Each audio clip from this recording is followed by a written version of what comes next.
Hello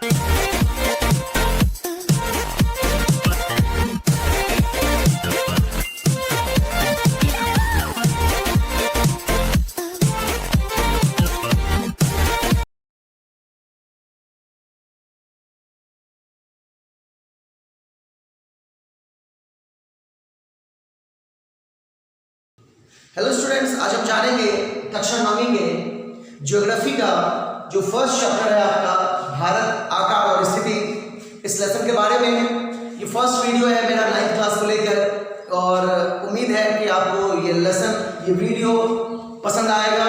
जितने भी 9th class के बच्चे हैं जो इस महामारी के समय में लॉकडाउन में घर में बैठे हैं या घर में पढ़ रहे हैं, मेहनत कर रहे हैं, उनके लिए ये वीडियो जो है मैं बना रहा हूँ और आशा करता हूँ कि उन्हें ये वीडियो पसंद आएगा। तो हम जानेंगे इस लेसन में भारत के आकार और स्थिति के बारे में। अब यहाँ पर सवाल उठता है कि भारत के किस प्रकार के आकार और स्थिति के बारे में। तो भारत का जो संपूर्ण विश्व का जो स्थलीय भाग है उसका अगर हम उसको संपूर्ण प्रतिशत मान लें, 100% मान लें, उसमें से भारत का जो स्थलीय भाग है वो कितना प्रतिशत हिस्सा है। इसके अलावा हम जानेंगे कि भारत विश्व के मानचित्र पर या ग्लोब पर या पृथ्वी के किस हिस्से पर स्थित है, जिसमें हम जानेंगे कि कितने अक्षांश से कितने देशांतर के बीच में स्थित है। हम जानेंगे ये शब्द अक्षांश और देशांतर के बारे में, लॉन्गिट्यूड और लैटिट्यूड जिसे हम कहते हैं। इसके अलावा हम जानेंगे मानक यमोत्तर के बारे में। हम जानेंगे कि भारत का जो स्थलीय किनारा है वो उसकी लंबाई कितनी है, भारत का जो समुद्री किनारा है उसकी लंबाई कितनी है। इसके अलावा भारत के चारों ओर जो उसके पड़ोसी देश हैं, कौन कौन से पड़ोसी देश हैं और वो किन किन दिशा में स्थित है, कितने कितने अक्षांश और देशांतर में स्थित है, इसके बारे में जानना है हमें। इसके अलावा हम जानेंगे कि विश्व के मानचित्र पर भारत की दशा क्या है, एक बहुसंस्कृतीय देश, इसकी स्थिति क्या है। इसके अलावा हम जानेंगे कि अगर हम दूरी बढ़ाएं, एग्जाम्पल के लिए मैं आपको बताने की कोशिश करूंगा कि जैसे पाकिस्तान और भारत, इनके समय में आधे घंटे का अंतर है। तो जैसे जैसे दूरी बढ़ती जाती है, समय के बीच में अंतराल बढ़ता जाता है। तो ये अंतराल किस लिए बढ़ता है, ये आपका बहुत ही इंपॉर्टेंट क्वेश्चन है इस लेसन को लेकर। तो इसके बारे में हम जानेंगे। इसके अलावा श्रीलंका और भारत के बीच में जो जल संधि है, जिसके माध्यम से उन दोनों देशों के बीच में जुड़ा हुआ है, उस जल संधि के बारे में ये 1 नंबर का क्वेश्चन बनता है। इस प्रकार से आप इस लेसन को कंप्लीट कर पाओगे, आप स्थिति जानकर समझ पाओगे कि भारत विश्व के किस दिशा में स्थित है, भारत का आकार कैसा है, इसके दक्षिण भाग में अगर हिंद महासागर कहते हैं या उत्तरी भाग में हिमालय पर्वत स्थित है। तो अलग अलग जो है भौगोलिक स्थिति के बारे में भी इस लेसन में जानना है हमें। इसके अलावा भारत तथा विश्व में भारत की स्थिति क्या है और भारत के पड़ोसी देशों में भारत के कौन कौन से हैं, उनके नाम जानेंगे। इसके अलावा भारत में कितने केंद्र शासित प्रदेश हैं और कितने राज्य हैं, बहुत ही नॉर्मल सा क्वेश्चन, ये 1 नंबर में आता है आपके स्कूल के एग्जाम में। तो शुरू करते हैं इस लेसन को और जानते हैं इस लेसन के बारे में, भारत आकार और स्थिति। इसमें सबसे पहला टॉपिक है भारत की स्थिति। जानते हैं इस लेसन का जो फर्स्ट टॉपिक है भारत की स्थिति, इसके बारे में इसको जानने से पहले जो है मैं आपको ये बता दूं कि ये सिर्फ और सिर्फ मैं आपको एक शॉर्ट नोट्स में लिखवा रहा हूँ। इसके अलावा मैं आपको मैप के थ्रू भी बताने की कोशिश करूंगा, विश्व में भी भारत की स्थिति को बताने की कोशिश करूंगा। तो यहाँ पर जैसा आप देख रहे हो कि भारत विश्व के उत्तरी गोलार्ध में स्थित है, इस पृथ्वी के उत्तरी गोलार्ध में स्थित है। अगर मैं यहाँ पर विश्व या पृथ्वी का एक चित्र बनाऊं और इसे 2 बराबर भागों में बांट दूं, ये हो गया नॉर्थ और ये हो गया साउथ का हिस्सा, दक्षिण का हिस्सा। तो ये संपूर्ण हिस्सा दक्षिण भाग पड़ता है और ये नॉर्थ का संपूर्ण हिस्सा पड़ता है। यहाँ पर स्थित है भारत, और भारत चूंकि नॉर्थ में स्थित है इसलिए उत्तरी गोलार्ध यहाँ पर लिखा गया है। तो भारत उत्तरी गोलार्ध में स्थित है। अब यहाँ पर इसके मुख्य भाग की बात करें तो ये अक्षांश और देशांतर के बीच में है।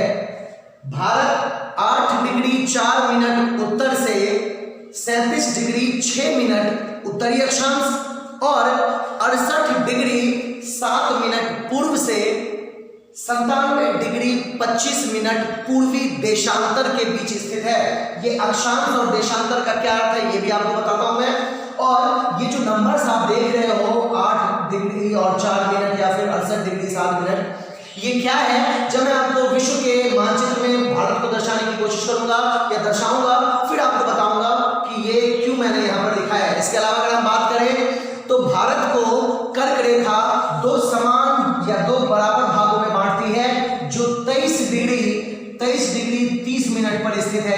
लिख दिया है, कर्क रेखा 23 डिग्री 30 मिनट देश को 2 बराबर भागों में बांटती है। यहाँ पे मैंने आपको दर्शाने की कोशिश की है इस मैप में। इसके अलावा अगर हम बात करें दक्षिण पूर्वी भाग की, भारत के दक्षिण पूर्व, यहाँ पे मैंने नॉर्थ, ईस्ट, साउथ और वेस्ट, दक्षिण पूर्वी अर्थात साउथ ईस्ट। अगर साउथ ईस्ट की बात करें तो लक्षद्वीप अंडमान और निकोबार द्वीप समूह यहाँ पर स्थित है जो बंगाल की खाड़ी में है। और अगर हम बात करें दक्षिण पश्चिम की तो अरब सागर में लक्षद्वीप स्थित है। तो इस प्रकार से भारत की जो स्थिति है वो अक्षांश और देशांतर के बीच में है। कर्क रेखा 2 बराबर भागों में बांटती है 23 डिग्री 30 मिनट में, और अंडमान निकोबार और लक्षद्वीप वो दक्षिण पूर्व और दक्षिण पश्चिम में क्रमशः जो है बंगाल की खाड़ी और अरब सागर में स्थित है। तो इस प्रकार से ये जो आपका फर्स्ट टॉपिक है वो कंप्लीट होता है। लेकिन इसके अलावा भी मैं इस टॉपिक में आपको बताने की कोशिश करूंगा, ये जो हिस्सा है आपका उत्तरी अक्षांश और देशांतर का, इसको मैं क्लियर करने की कोशिश करूंगा। तो आइए शुरू करते हैं, क्लियर करते हैं इसे। फर्स्ट टॉपिक में हमने जाना कि भारत जो है वो 8 डिग्री 4 मिनट उत्तर से 37 डिग्री 6 मिनट उत्तरी अक्षांश में और 68 डिग्री 7 मिनट से 97 डिग्री 25 मिनट पूर्वी देशांतर में स्थित है। तो सबसे पहले तो ये जानना जरूरी है कि अक्षांश और देशांतर का क्या अर्थ है। तो अक्षांश एक ऐसी रेखा जो किसी भी भूखंड के उत्तर और दक्षिण की स्थिति को बताता है, उसे हम कहते हैं अक्षांश। और ऐसी रेखा जो किसी भी भूखंड के पूर्व और पश्चिम की स्थिति को बताता है, उसे कहते हैं हम देशांतर। तो अक्षांश और देशांतर का अर्थ यही होता है। इसके अलावा अगर हम बात करें, यहाँ पे जैसे मैंने देखा कि भारत इस बीच में स्थित है, इस मैप में हम कैसे या इस इमेज में हम कैसे पता करेंगे कि भारत किस जगह स्थित है। आपके बुक में ये पिक्चर आपको दिया गया है और उसमें आपको भारत की स्थिति को भी दर्शाया गया है, लेकिन हम यहाँ पर इमेज के माध्यम से जानेंगे, ड्रॉ करके जानते हैं कि भारत किस जगह स्थित है। यहाँ पे देखते हैं कि 8 डिग्री 4 मिनट, यहाँ पे मिनट्स को अभी हम नेगलेक्ट करते हैं, हटाते हैं, सिर्फ मिनट सिर्फ डिग्री को हम देखते हैं यहाँ पे। तो 8 डिग्री यहाँ अगर देखा जाए तो 8 डिग्री 0 से 15 के बीच में कहीं स्थित होगा। यहाँ मैं 8 डिग्री स्थित करता हूँ। इसके अलावा 37 डिग्री को यहाँ स्थित करता हूँ। अब अगर बात करें 68 डिग्री, तो 60 के बाद यहाँ मैं 68 डिग्री को 68 डिग्री यहाँ पर लिख देता हूँ।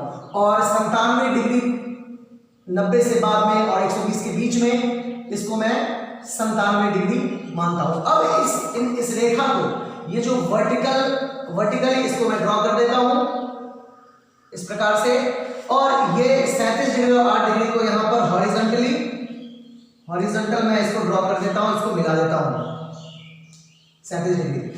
अब यहाँ पर आप देखोगे कि एक ऐसा भाग जो एक दूसरे को इंटरसेक्ट करता है, ये वर्टिकल लाइन और ये हॉरिजॉन्टल लाइन एक दूसरे को इंटरसेक्ट करता है और एक बॉक्स बन रहा है यहाँ पर, ये हिस्सा 8 डिग्री से 37 डिग्री का लंबाई का और 68 डिग्री से 97 डिग्री चौड़ाई का, ये आपको बन रहा है और ये आपको बन रहा है। तो ये जो बीच का जो आपकी जो स्थिति आप देख रहे हो, ये जो स्थान आप देख रहे हो, ये जो जगह देख रहे हो आप, यही भारत स्थित है, इसी लंबाई से इसी चौड़ाई के बीच में। तो आपको यही बताने की कोशिश की गई है, ये बताया गया है, सिर्फ और सिर्फ जो है अंकों के माध्यम से आपको समझ में नहीं आता, इसलिए मैंने ये इमेज ड्रॉ करके और फिर आपको समझाने की कोशिश की है कि भारत कहाँ स्थित है। सिर्फ भारत नहीं, हम किसी भी देश की स्थिति को ड्रॉ करके देख सकते हैं। हमें मान प्राप्त होना चाहिए, पता होना चाहिए, और इस प्रकार से ड्रॉ करके हम लाइन को खींचकर इंटरसेक्ट करके और फिर बीच की स्थिति को हम कह सकते हैं कि वो भारत है, तो या फिर कोई अन्य देश है। तो इस प्रकार से आपको जो है ये बताना था मुझे ड्रॉ करके। तो आपका जो फर्स्ट टॉपिक है भारत की स्थिति, वो कंप्लीट होता है। आइए जानते हैं इस लेसन का सेकंड टॉपिक, भारत का आकार, और इसके माध्यम से हम जानेंगे कि भारत का जो क्षेत्रफल है वो क्या है, इसका जो स्थलीय लंबाई है या स्थलीय किनारा है वो कितना, उसकी लंबाई कितनी है, या जो समुद्र तटीय जो आपका किनारा है इसका वो कितना लंबा है। इसके अलावा ये कितने जो है अक्षांश और देशांतर के मध्य में फैला हुआ है। तो जानते हैं यहाँ पे अगर हम देखें भारत जो है उसका अगर हम उसके अगर कुल भू क्षेत्रफल की बात करें तो लगभग 32.8 लाख वर्ग किलोमीटर में फैला हुआ एक विशाल भूखंड है। इसका कुल भू क्षेत्रफल है 32.8 लाख वर्ग किलोमीटर। अगर संपूर्ण विश्व के भू क्षेत्रफल की बात करें और उसके हिस्से की बात करें तो भारत, या प्रतिशत की बात करें तो भारत लगभग विश्व के कुल भू क्षेत्र का 2.4% हिस्सा माना गया है। अगर हम स्थल रेखा की बात करें, यहाँ पे आप देख सकते हो भारत का ये हिस्सा है, ये समुद्र तटीय हिस्सा है और इसके ऊपर जो है गुजरात से होते हुए और फिर जम्मू कश्मीर से होते हुए नेपाल का जो बॉर्डर है और वो और अरुणाचल प्रदेश का, ये आपका भू क्षेत्रफल, ये जो आपका किनारा है, अगर हम इस किनारे की लंबाई की बात करें तो लगभग 15,200 किलोमीटर लंबा ये स्थल रेखा है। और अगर हम समुद्री तट की लंबाई की बात करें तो लगभग 7,516.6 किलोमीटर इसका यहाँ से लेकर, और ये बंगाल की खाड़ी, ये बंगाल तक का जो इलाका है, समुद्री इलाका है, वो तट की जो लंबाई है वो इतनी है। इसके अलावा अगर हम देखें दक्षिण भाग में, तो दक्षिण भाग में अगर हम बात करें तो ये उत्तर में चौड़ा है, लेकिन जैसे जैसे दक्षिण की तरफ बढ़ता जा रहा है वैसे वैसे ये संकरा होता जा रहा है हिंद महासागर की तरफ। अब बात करें हम तो ये 22 डिग्री अक्षांश, उत्तरी अक्षांश के बाद जो है नीचे की तरफ ये संकरा होता गया है और हिंद महासागर तक आते आते ये बहुत ही पतला हो जाता है। अक्षांश और देशांतर का जो विस्तार है वो लगभग 30 डिग्री में है। इसके अलावा 82 डिग्री 30 मिनट, 82 डिग्री 30 मिनट मानक याम्योत्तर माना गया है भारत का, जो गुजरात से अरुणाचल प्रदेश, ये जो सीधी रेखा है ये गुजरात से अरुणाचल प्रदेश, ये 82 डिग्री 30 मिनट ये मानक याम्योत्तर कहा गया है। इसी वजह से उत्तर और दक्षिण दिशा में जो दिन और रात का जो अंतर होता है इससे हम स्पष्ट कर पाते हैं। इसी मानक याम्योत्तर की वजह से हम उत्तर और दक्षिण के बीच में जो दिन रात का अंतर होता है उसके बारे में हम ज्ञात कर पाते हैं, उस अंतर को पता कर पाते हैं। जैसे जैसे दक्षिण की दिशा में बढ़ता जाता है दिन और रात के बीच में जो अंतराल है वो बढ़ता चला जाता है। तो इस प्रकार से जो सेकंड टॉपिक है आपका आकार, भारत का जो आकार है वो कंप्लीट होता है। एक सवाल उठता है, जैसे मैंने मानक याम्योत्तर के विषय में आपको कहा कि 82 डिग्री और 30 मिनट का जो है पर मानक याम्योत्तर भारत का गया हुआ है, इसकी वजह से दिन रात में अंतर होता है उत्तर और दक्षिण दिशा में। ठीक इसी प्रकार से जब हम पूर्व से पश्चिम की ओर बढ़ते हैं तो समय में अंतर होता चला जाता है। भारत के अलग अलग राज्यों के बीच में समय में अंतर होता जाता है। अब अगर हम बात करें सनसेट की,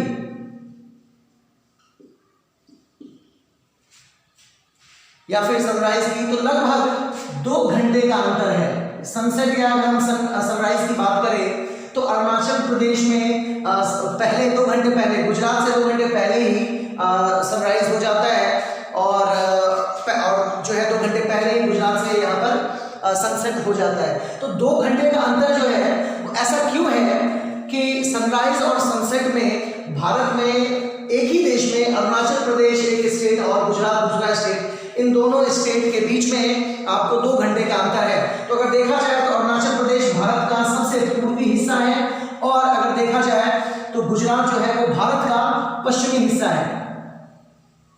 एक ही लॉन्गिट्यूड पर स्थित है दोनों।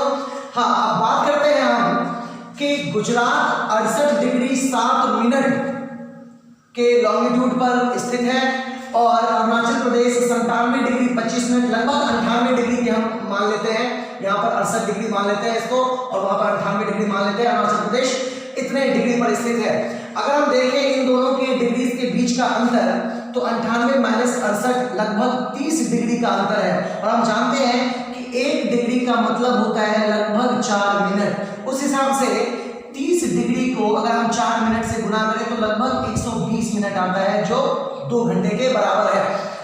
तो इससे हमें ज्ञात होता है, इससे हमें पता चलता है कि किस प्रकार से अरुणाचल प्रदेश और गुजरात में सनसेट और सनराइज के बीच में 2 घंटे का अंतर है। हम इस प्रकार से अलग अलग राज्यों का भी निकाल सकते हैं, अलग अलग राज्यों के बीच के समय के बीच का अंतर भी हम निकाल सकते हैं। तो ये आपका जो टॉपिक है ये कंप्लीट होता है। जानते हैं इस लेसन का थर्ड टॉपिक भारत और विश्व। अगर हम भारत और विश्व की बात करें तो भारत का विश्व इसकी बहुसंस्कृतिवादी परंपरा, धर्मनिरपेक्ष होना या अलग अलग सभ्यताओं का, संस्कृतियों का समावेश इसको विश्व के बाकी देशों से बिल्कुल ही अलग बनाता है। भारत की जो पहचान है विश्व में एक बहुसंस्कृतिवादी देश के रूप में है और शायद इसी वजह से हम एक गौरवान्वित अपने आप को महसूस करते हैं भारत की स्थिति को लेकर या भारत की दिशा को लेकर विश्व की नज़र में। बात करें तो भारत हमेशा से व्यापार के माध्यम से अलग अलग विश्व के अलग अलग देशों के साथ जुड़ा रहा है। भारत का जो तटीय इलाका है उस माध्यम से विश्व के अलग अलग भागों में व्यापार होता रहा है और हम इन व्यापार की वजह से जो है दूसरे देशों के साथ जुड़ते रहे हैं। इसके अलावा अगर हम स्थल भाग की बात करें तो स्थलीय भागों से भी अरब की तरफ या फिर हम कह सकते हैं कि वेस्ट की तरफ, पश्चिम की तरफ हमारा या फिर पूर्व की तरफ हमारा जो है व्यापार चलता रहा है अलग अलग देशों के साथ, चीन के साथ या फिर जो है अरबिक कंट्रीज के साथ या फिर जो है बाकी यूरोपीय देशों के साथ हमारा व्यापार बेहतर रहा है। तो अगर बात की जाए भारत के व्यापारिक या विश्व के साथ स्थिति की, तो अपने समुद्री मार्गों द्वारा या फिर अपने भूमार्गों द्वारा भारत हमेशा से व्यापार के माध्यम से विश्व के अलग अलग देशों के साथ संबंध बनाता रहा है। इसके अलावा विश्व में भारत की जो वस्तुकला है वो अपना लोहा जो है भारत मनवाता आ रहा है। इसके अलावा जो है भारत बहुत ही ज़्यादा विश्व में अगर देखा जाए वस्तुकला के रूप में एक संपन्न माना गया है, सांस्कृतिक वस्तुकला के रूप में के अर्थ में बहुत ही ज़्यादा संपन्न माना गया है। तो भारत की जो स्थिति है विश्व के साथ वो बहुत ही ज़्यादा बेहतर है। तो इस प्रकार से ये जो थर्ड टॉपिक है आपका, बहुत ही छोटे छोटे टॉपिक्स हैं इस लेसन में आपका कंप्लीट होता है। जानते हैं इस लेसन का जो फोर्थ टॉपिक है आपका, लास्ट टॉपिक, भारत के पड़ोसी देश, उसके बारे में। लेकिन इसको जानने से पहले हम भारत के आंतरिक स्थिति को जानते हैं। भारत जो 28 स्टेट्स और 8 यूनियन टेरिटरीज से मिलकर बना है और लगभग 36 एंटिटीज हैं जिसके माध्यम से इसको कंप्लीट किया गया, बनाया गया है।